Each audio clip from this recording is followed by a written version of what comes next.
ஆளுமைகள் YouTube channel நேயர்களுக்கு என்னுடைய வணக்கம்.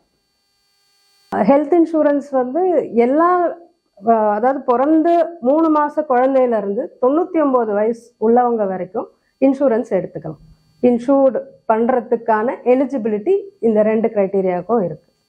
ஸோ யார் வேணாலும் எடுக்கலாம். கேர் ஹெல்த் இன்சூரன்ஸ்ல நான் சீனியர் பிரான்ச் மேனேஜராக ஒர்க் பண்ணிட்டு இருக்கேன்.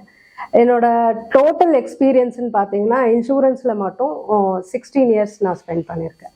ஸோ கேர் ஹெல்த்தில் அரௌண்ட் 4 இயர்ஸ் நான் ஸ்பெண்ட் பண்ணியிருக்கேன். கேர் ஹெல்த் இன்சூரன்ஸ் என்னோட ரெஸ்பான்சிபிலிட்டிஸ்ன்னு பார்த்தீங்கன்னா, ஸோ எனக்கு டீம் இருக்கும்.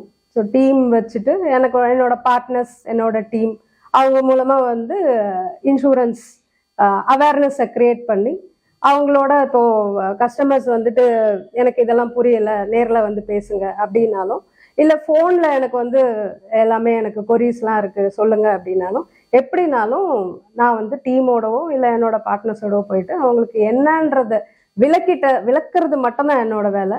அது அப்புறம் அவங்க வேணும் அப்படின்னும் போது அவங்க எடுத்துருவாங்க. பாலிசி என்னன்னா, நம்ம ஹெல்த்தியா இருக்கும்போது எடுக்கிற ஒரு விஷயம். இன்னொன்று, நம்ம ஹெல்த்துக்கு ஏதாவது வந்துருச்சுன்னா அதுக்கு எந்த மாதிரியான பிளான் சஜஸ்ட் பண்ணலான்றது இன்னொரு விஷயம். ஸோ எல்லாருக்குமே இப்போ பார்த்தீங்கன்னா ரொம்ப ஹெல்த்தி அப்படின்ட்டு சொல்ல முடியாது. அட்லீஸ்ட் ஒரு டயபெட்டிக்காவது ஒரு சின்னதாக ஒரு டாப் அப் மாதிரி நம்ம உடம்புல ஒட்டிக்குது. ஸோ அந்த மாதிரி இருக்கிறவங்களுக்கும் நம்ம பாலிசி பண்ணி கொடுக்குறோம். ஸோ இது கேர் ஹெல்த் இன்சூரன்ஸ் பார்த்தீங்கன்னா somewhat special comparatively other insurance company.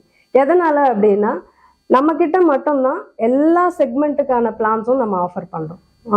Example, ஒரு ஹார்ட் சம்மந்தப்பட்ட வியாதி வந்திருக்கு, இல்லை கிட்னி சம்மந்தப்பட்ட வியாதி வந்திருக்கு, இல்லை ஒரு லங்ஸ் சம்மந்தப்பட்டது, இந்த மாதிரியான சிவியாரிட்டி உள்ள டிசீசஸ் இருந்தாலும் அதுக்கேற்ற பிளான்ஸை நாங்கள் ஆஃபர் பண்ணுறோம். மற்ற காம்படிட்டிவ் கம்பெனிஸில் எப்படி பண்ணுவாங்க அப்படின்னா, ஸோ இந்த மாதிரி இருக்கு, அவங்களுக்கு பாலிசி கொடுக்க முடியாதுன்ற மாதிரி ஒரு சில கம்பெனி ரெஸ்ட்ரிக்ஷன் கொடுத்துருக்காங்க. ஸோ அதனால இதோட அவேர்னஸ் வேர்ல்டு வைடு நல்லாவே ஸ்ப்ரெட் ஆயிருக்கு. ஆஃபர் பண்ணுறது பார்த்தீங்கன்னா ஹெல்த் இன்சூரன்ஸு, இன்னொன்று ட்ராவல் இன்சூரன்ஸு, இன்னொன்று பர்சனல் ஆக்சிடென்ட் பெனிஃபிட். ஸோ இந்த மாதிரியான ஒரு டைப்ஸ் இருக்கு. ஹெல்த் இன்சூரன்ஸ் அப்படி அதை எப்படி பண்ணணும் அப்படின்னா, every year we have to renew. Example சொல்லணும்னா, இப்போ ஒரு வண்டிங்களுக்கெல்லாம் நம்ம இன்சூரன்ஸ் பண்ணியிருப்போம். நம்ம புதுசாக வண்டி வாங்கும் போதே இன்சூரன்ஸோட தான் வெளியே அனுப்புகிறாங்க. ஸோ நெக்ஸ்ட் இயர் சேம் டேட்டுக்கு ரெனிவல் பண்ணி தான் ஆகணும்.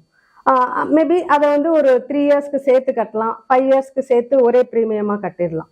ஸோ அதே மாதிரி தான் நம்மளோட ஹியூமன் பீயிங்க்கு எடுக்கிற ஹெல்த் இன்சூரன்ஸும் every year have to renew. இல்லை 3 இயர்ஸ் சேர்த்தே நான் கட்டிடுறேன் அப்படின்னாலும் அந்த மாதிரி கட்டிடலாம். எஸ், டிராவல் இன்சூரன்ஸ் அப்படின்றது அது எவ்ரி இயர் ரெனியூவல் கிடையாது. எக்ஸாம்பிள், நாங்கள் அப்ராட் மாத்திரம் தான் பண்ணுறோம், நாட் டொமெஸ்டிக். ஸோ அப்ராடு பண்ணும்போது இப்போ எனக்கு என்னோட ரிலேஷனே ஒருத்தர் யூஎஸ் போகிறாரு, ஸோ அடுத்த வாரம் போகிறாரு அப்படின்னு வச்சுக்கோங்க. எத்தனை மாதம் போகிறார், எத்தனை மாதம் கொடுக்கலாம் அப்படின்னா, மேக்ஸிமம் 6 மாதம் 180 டேஸ்க்கு மாத்திரம் நம்ம ப்ரொவைட் பண்ணலாம் ட்ராவல் இன்சூரன்ஸ். அதாவது அந்த 6 மாதத்தில் அவங்களுக்கு என்ன ஏதாவது ஒரு அசம்பாவிதம் நடக்கலாம், இல்லை ட்ராவல் டைமில் பேகேஜ் லாஸ் பண்ணலாம், விசா லாஸ் பண்ணலாம். ஸோ அந்த மாதிரியான கிரிட்டிக்கலான டைமில் ஹெல்த் இன்சூரன்ஸ் எடுக்கும்போது, ட்ராவல் இன்சூரன்ஸ் எடுக்கும்போது அதை நம்ம அதுக்கான கவரேஜ் கொடுக்குறோம். This is not related with health insurance. அந்த பர்டிகுலர் 6 மாதமோ 3 மாதமோ அது வரைக்கும் தான் அதுங்களுக்கு கவரேஜ் இருக்கும். நெக்ஸ்ட் இயர் அவங்க ரெனியூ பண்ணணுன்ற அவசியம் கிடையாது. ஃபேமிலி ஃப்ளோட்டர்னு சொல்லுவோம். ஸோ ஃபேமிலி ஃப்ளோட்டர், இண்டிவிஜுவல் ரெண்டுமே இருக்கு. ஃபேமிலி ஃப்ளோட்டர் அப்படின்றது ஹஸ்பண்ட், ஒய்ஃப், 2 குழந்தைங்க, இல்லை மேக்சிமம் 6 பேர் வரைக்கும் கவர் பண்ணலாம் ஒரு ஃப்ளோட்டர் பாலிசியில். இதில் நம்மளோட குழந்தைங்க 24 வயசு வரைக்கும் தான் அந்த ஃபேமிலி ஃப்ளோட்டரில் இருக்க முடியும். ஸோ ஒன்ஸ் 24 கம்ப்ளீட்டட் 25 ஸ்டார்ட் ஆச்சுனாலே அவங்களுக்கு இண்டிவிஜுவலாக மாறிடும் பாலிசி. எக்ஸாம்பிள், இப்போ இது ஃபேமிலி ஃப்ளோட்டர். இண்டிவிஜுவல் அப்படின்னும் போது பர் பர்சன்.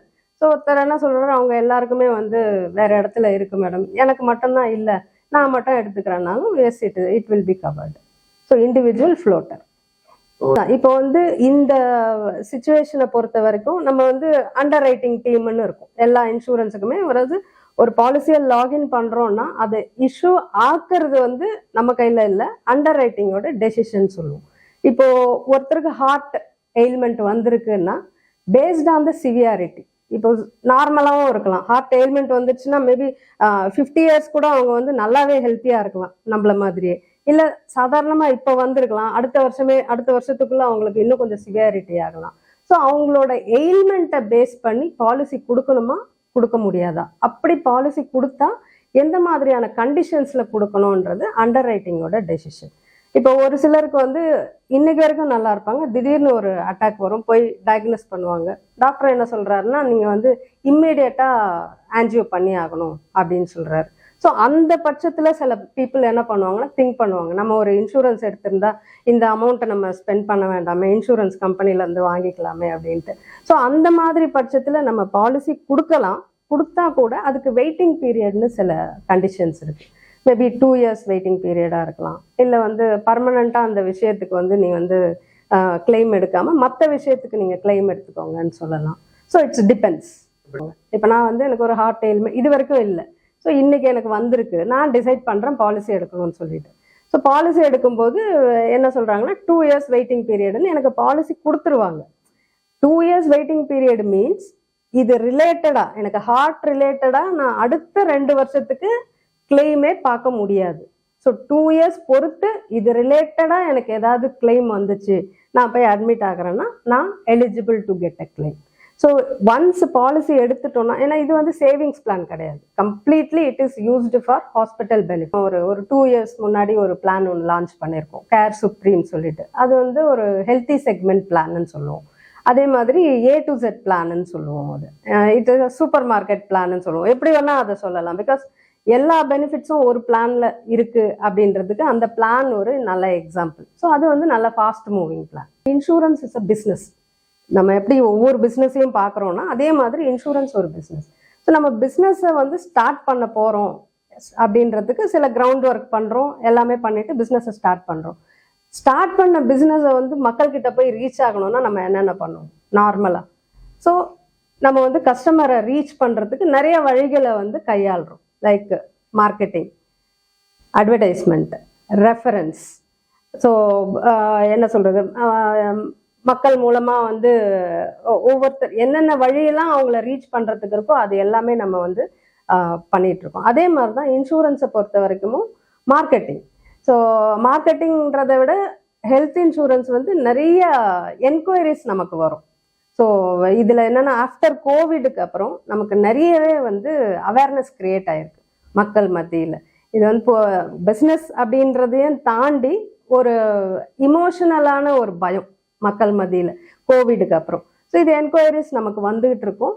இன்னொன்று வந்துட்டு ரெஃபரன்ஸ் நிறைய வரும் எங்களுக்கு. லைக் இப்போ ஏன்னா இது ஸ்டார்ட் பண்ணி நமக்கு 2012 ஸ்டார்ட் பண்ணோம். இன்னைக்கு ஆல்மோஸ்ட் 12-13 இயர்ஸ் வந்து ரொம்ப சக்ஸஸ்ஃபுல்லாக போயிட்டு இருக்கு. எவ்ரி இயர் நிறைய க்ரோத். இன்ஃபேக்ட் 2022 இருந்ததுக்கும் இப்போதைக்கும் எங்களுக்கு வந்து 63% க்ரோ ஆயிருக்கும். ஸோ அவ்வளோ இப்போ எக்ஸாம்பிள் 1 lakh 2022 பண்ணியிருக்கோம்னா அதோட 63% 1,63,000 நம்ம பண்ணியிருக்கோம். ஒரு எக்ஸாம்பிள் சொல்கிறேன். ஸோ அந்த மாதிரி ரீச் ஆனதால் எங்களுக்கு வந்து மவுத் ரெஃபரன்ஸ் தான். நாங்கள் மார்க்கெட்டிங் பண்ணுறதோ ஆடு கொடுக்கறதோ அந்த மாதிரி இல்லாமல் இட்ஸ் ஒவ்வொரு இப்போ நான் எடுக்கிறேன், எனக்கு வந்து கிளைம் நல்லா கிடச்சிருக்குன்னா வேற யாராவது ஹெல்த் இன்சூரன்ஸ் பற்றி பேசும்போது நீ கேரில் எடு, ரொம்ப நல்லாயிருக்கும், பிளான் ரொம்ப நல்லாயிருக்கு, கிளைம் போனாலும் கரெக்டாக கிடச்சிடுது. ஸோ அப்படின்னு நான் சொல்லும்போது இந்த மாதிரி ரெஃபரன்ஸில் இம்ப்ரூவ் ஆனது தான் நான் கேர் ஹெல்த் இன்சூரன்ஸ். இன்சூரன்ஸ் அப்படின்றது 100% பை டிஃபால்ட்டாக எடுத்தே ஆகணும். ஏன்னா யாருமே வந்துட்டு நம்ம சேர்த்து வச்சிருக்கிற பணத்தை ஹாஸ்பிட்டலுக்காக செலவு பண்ணணும்னு யாருமே விரும்ப மாட்டாங்க. Even upper middle class. என்கிட்ட பல கோடி இருக்கும், நான் ஹாஸ்பிட்டலுக்காக கோடியாவோ லட்சமாவோ செலவு பண்ண நான் விரும்ப மாட்டேன். ஸோ அந்த வேலையை வந்து ஒரு கம்பெனி எடுத்து பண்ணுறேன், நான் ரெஸ்பான்சிபிலிட்டி உங்களுக்கு அப்படின்னும் போது டெஃபினட்டாக we have to consider to take at least நம்மளோட அடிக்குவேட் பாலிசி நம்ம ஒன்று எடுத்து தான் ஆகணும். தேங்க்யூ.